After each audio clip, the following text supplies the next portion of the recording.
just the background. We have done. Now we'll start with kinetic modeling. Okay, where practically you see the application of whatever theory part we have covered so far. So let us take the one of the simplest systems that you will see in combustion: hydrogen, oxygen. Okay, so in this simple system also there are different set of reactions. So for example, if you have very high temperatures, hydrogen can dissociate in the presence of a third body and form hydrogen radicals. And if the temperature is not so high, it could react with oxygen and produce HO2 plus H. Okay, it will not produce H2O in a single step. So as you will see, so then we have different set of reactions. Some will involve OH and OH and OH radicals. This is, I will not read all the reactions, but again I will share this slide so you can read it yourself. But the basic point that I am trying to make here is that there are a number of different set of reactions, okay, with different radicals and different pathways. Okay, so there will be there are recombination reactions, there are hydroperoxy radical reaction, and if this is also involved, then and it will also depend on a lot on what is the temperature, what is the pressure, and if whether have you added any catalyst. Okay, so for example, if suppose S2O2, I have to model the complete mechanism, there are at least 40 mechanisms which 40 reactions which I need to consider involving these different species. Okay, now you think about it that this is the simplest reaction possible, hydrogen plus oxygen, that's all. Once we go to hydrocarbons, then there will be CH bonds, CC bonds, all that needs to be broken and a lot of different species will be formed. Is this clear what I am trying to get into? Yes, sir. Okay, now let us look at a little more complicated. This is CO, carbon monoxide oxidation. Okay, now these are some set of reactions. Now if you add some small quantities of water or hydrogen, that will have a lot of tremendous effect on the reaction state. Okay, because it will lead to a different pathway. CO plus O2 will go a different pathway, but if you add some other reactants which could take a different path or which could introduce a different intermediate species, lot of things can change. Okay, so if you see if H2O is a catalyst, then this reaction will take place. If hydrogen is a catalyst, then this reaction will take place. Okay, now another important point is, since you are adding hydrogen, so this will also burn. So if you are considering hydrogen combustion, then all the reactions which we have discussed in the previous slide, all those will come into play. So now let us go to the simplest, one of the simplest hydrocarbons, methane. So methane also has a large number of reactions, many pathways, okay, lot of intermediate species. So what you see here, these bold arrows which are thick, that basically show you the dominant path, and thin arrow shows you the radicals which are not in abundant quantity, which are in small traces. But again, uh, this mechanism pathway is plotted for certain conditions. Okay, let me show you. So let us say if we talk about NO, so this is from a paper which is shown here. So as you can see, these are all these four diagrams, or for you don't worry too much. We are not going into the details of all these diagrams. I just wanted you to appreciate what sort of changes take place when you just change something such as pressure. So this is for 2 bar, this is for 4 bar, as you can see in this title of this. So by changing the ambient pressure, we are getting completely different pathways. Okay, again I will repeat, don't worry about so many complex pathways and all. I just wanted you to appreciate what pressure, what difference is made by pressure, change in pressure. Is this clear? Yes, sir. Yes, sir. Okay. Now we talked about methane. So there are different set of mechanisms available. There are reduced mechanisms. There are detailed mechanisms. So one of the very standard mechanism is GRA mechanism, Gas Research Institute, which is hosted by Berkeley Lab. Okay. Now you see some reactions here. Now anyone can guess what would be the total number of reactions in this GRI mechanism for methane, which is the simplest one of the simplest hydrocarbon, I would say. So for methane, how many reactions could you have? Any guess? Any number if anyone wants to say?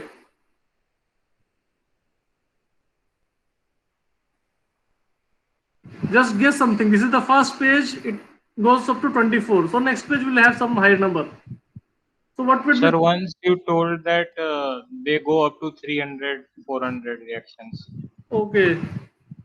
So 25. This is, I'm just showing the first and last page. You can look at the, if you want the complete list, you can look at the Berkeley Lab, or in combustion book by turns, this is given. Okay, so imagine that for one simple fuel such as methane, you have to consider all these 325 reactions when you are doing a computation. Okay, now this is for methane. Now let us say I have a larger molecule. Let us say I am having something like decane or dodecane. So if you look at number of species involved, okay. For example, let us say this. Let us take this C14. It is some compound. So it has some thousands of species. And what is the number of? See, the x-axis shows you number of species. Y-axis shows you number of reactions involved. Okay. So this has 10 to the power 4 reactions, 10,000 reactions, and more than 1,000 species. You understand the complexity, what I'm talking about? And this has to be done by a computer. You cannot manually take all the reactions and solve. So this type of basically numbers we are dealing with when we talk about chemical kinetics, computational model of a chemical kinetics. Okay, we can also look at simple mechanisms like San Diego mechanism, methane mechanism given by Leeds University. So it has some, let us say, hundreds of species and still hundreds of reactions. It is not like 5, 10. It has minimum is some hundreds. Okay. Now, don't you think it will become too difficult if you are talking about a pure fuel, fossil fuel? Sorry.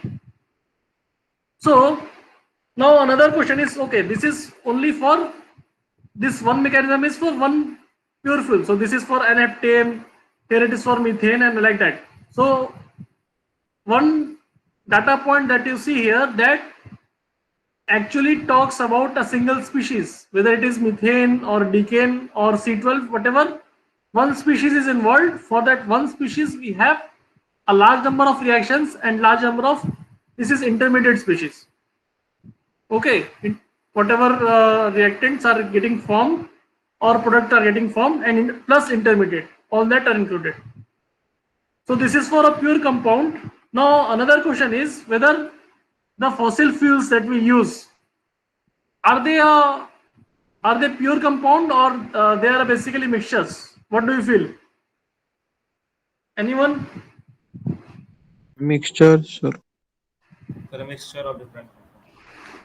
Okay.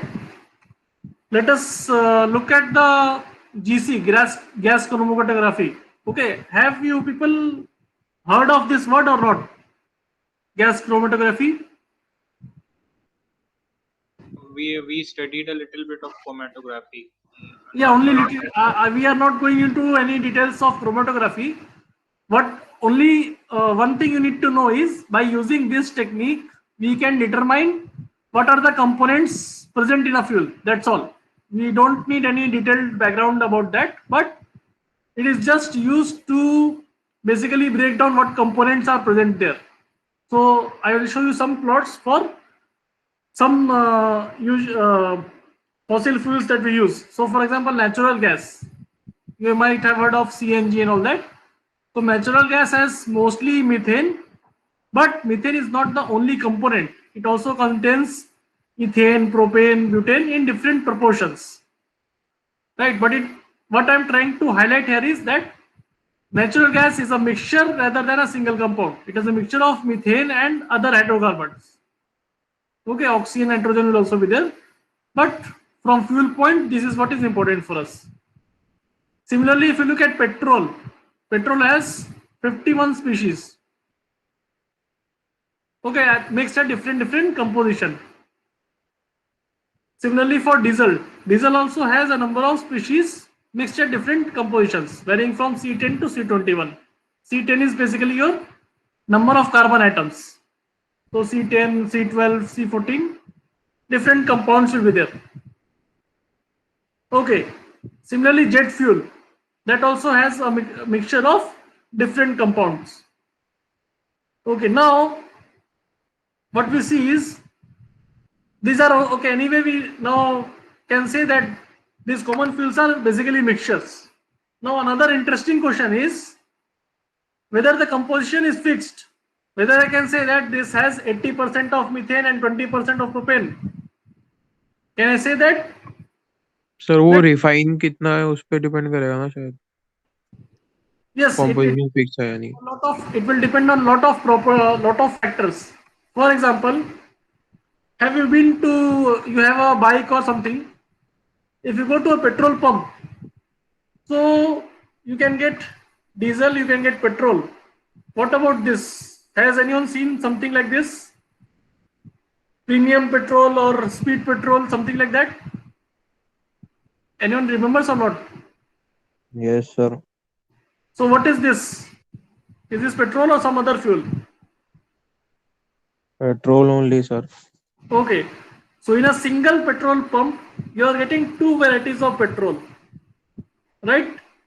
So what is the difference between them? Both are mixtures. So the difference could be what? Percentage composition, right?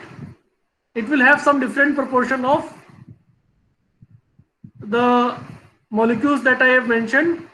This will have some different composition. It will have, let us say, more of C14, less of C20, something like that. Or it could be, it could have less of impurities. It could have without lead or something like that. Yes or no? Yes, sir. Has to be there. So what I'm trying to highlight is that even if you want to model a single component fuel, it will take you thousands of reactions. Right? You can see from this plot. Now you are seeing that petrol, diesel, all the fuels are basically mixtures, and the big problem is that the composition is also not fixed. Okay. I will add further. So the composition of petrol or any fossil fuel will vary from source to source. If you get, okay, let us say petrol pump, not even refinery. If you go to a petrol pump in Delhi and you go to a petrol pump in Chennai, you might not get the exactly same petrol. Okay, that will depend on which refinery it is coming from. So basically it varies from source. Which source you have taken, it also varies with time. If you go to the same petrol pump today and after 10 days, the composition may or may not be exactly same. That is a very big challenge when you want to model it, right? So what to do? How do we model that? Or let us say I am doing some experiments on ICE engine. I want to develop a new type of engine and I do some experiments which someone else also want to repeat. I will claim that I have made a very efficient engine, but some other testing agency will also see, right, that whether it is efficient or not. So how to standardize? How to make sure that what values I am getting from a particular test, the same values if you are repeating in, let us say you go to US and you repeat the same experiment. How can you get the same values then? Sir, we could look at energy produced by each component, Yeah, but there are like thousands of components. important ones only. Okay, so you are going in the right direction. What we actually do is we basically use, okay, these are the questions what we discussed. So that's what I'm trying to highlight. What we do is we use surrogate fuels. Okay, either you can use actual petrol or you say that there is a surrogate. Okay, let me show you. So these are the different surrogate blends. Okay, for example, I want to model natural gas. Now, this is the reference. Dogot is a researcher who has proposed a surrogate fuel. So he will say that okay, mix methane in 80% composition. Let us say this is 10%, this is 10%. So this has become now a standard mixture. Okay, when I say that I'm using Dogot's mechanism or Dogot's mixture for natural gas, I will be using them in a fixed proportion. Then your experiment could be repeatable. Okay, since you are using this, let us say someone in America wants to repeat your experiment, he will also mix them in the same proportion and then you should get almost identical data. For example, kerosene you can use N-decane. There is one Aken surrogate for Jet A. So these are the different proportion, right? Is this clear or not? Yes, sir. Clear. Basically, let us say kerosene is a mixture of, let's say, hundreds of species. But what are the important ones? What are the species that are present in majority, and what species will mimic the actual fuel properties? So based on some research, some proposal has been given. Okay, let us, if kerosene is too complex, let us take these three compounds in this fixed proportion. I will take this 74%, 15%, 11%. So this is fixed for everyone. Whether you do, I do, or some any third person does, any experiment you do, you say that I have used Dogot's 207 species model, then you are using this particular fuel. Okay. So these are also different surrogate for what is Jet A, for aviation kerosene. So I for my experiments actually I have used this Aken surrogate. Okay. Excuse me, sir. Yes. Sir, in last slide, can you please go Yes. there? In jet fuel, you have given reference, many reference. Means all these collectively have designed this, or No, everyone is given different. So Cook has given some different mechanism. Ramsey has given some different mechanism. So three papers are there. mechanism they have given different what Sorry, composition sorry, of sorry, sorry. They have given different surrogate. okay. Okay. So for example, if this is given in more detail. So surrogate A, let us say someone has proposed. Aken someone has proposed. Modified Aken someone has proposed. So this has Aken has fixed percentage. Modified Aken has fixed percentage of known compounds. Okay, so since let us say diesel or petrol, these are very complicated mixtures. They have lot of components. So if you take one or two components, it might be okay. But if you need more accuracy, then you can go for more complex multi-component surrogates. Okay, you can take like 7, 8 species involved. So it is a different field of research itself. I just wanted to give you some background that what we do in kinetics. Okay. Now another question is, we can use simple surrogate fuels, but that we can use and do some experiment. But if you do computation, if you do computational combustion, it still is very computationally expensive to take 4, 5 species and model all the reactions. So for some cases, we take a even simpler step. We take 1 step or 2 step mechanisms. What you see here. So we'll say that whether the fuel is we will approximate it with some approximate CNH ratio, and then I'll just use a one step mechanism. I will say that in one step, this is getting burned with oxygen and CO2 and H2O is formed. Okay, this is a global or elemental reaction. Anyone tell me that we have discussed in the last class, global and elemental. So this is what So it's global. correct. So this is a global. I do calculations on global scale. Okay, I don't worry about any intermediate species. I will just say this is what is overall happening. Hydrocarbon is burning with oxygen and producing carbon dioxide plus H2O. So this is one way to look at it. This is called one step mechanism, or I can take two steps. I can say that hydrocarbon burns and produces CO. Then next step, CO burns and produces CO2.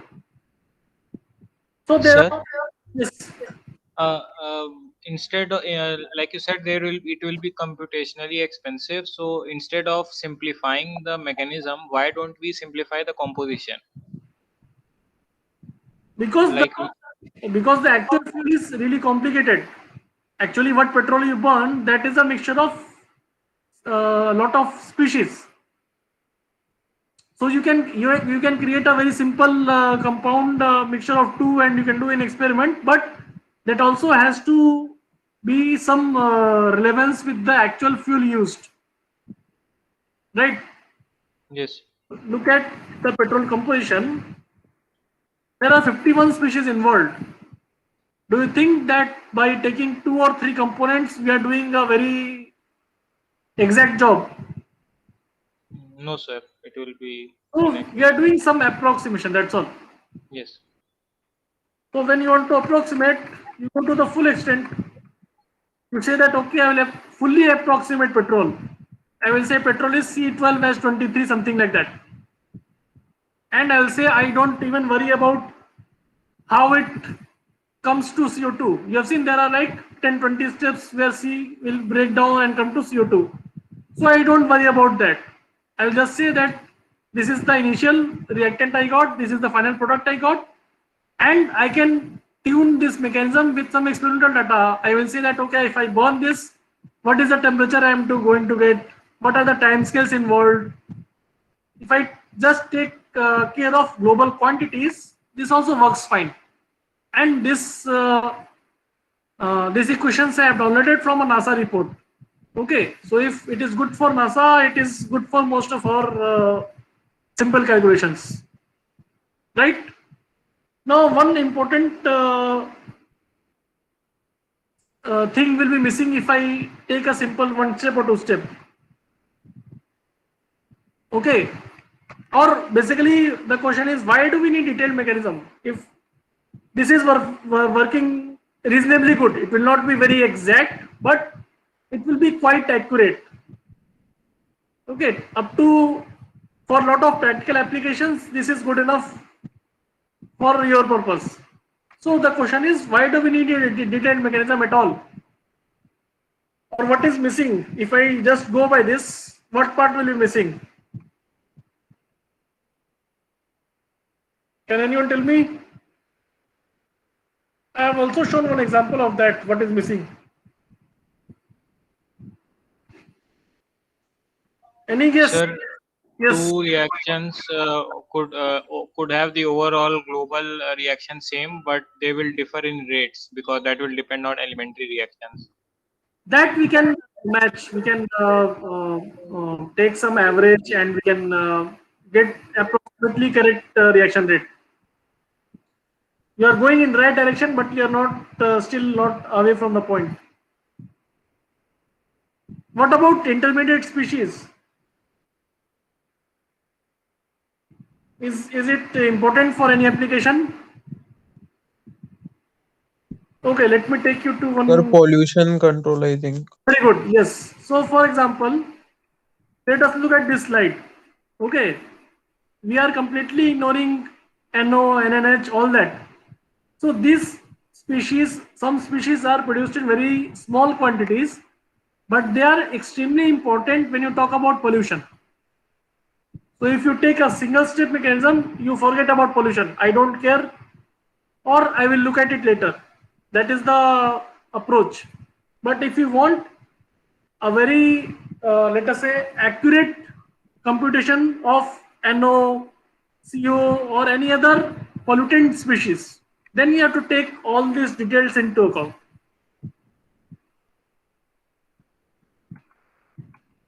Okay, here.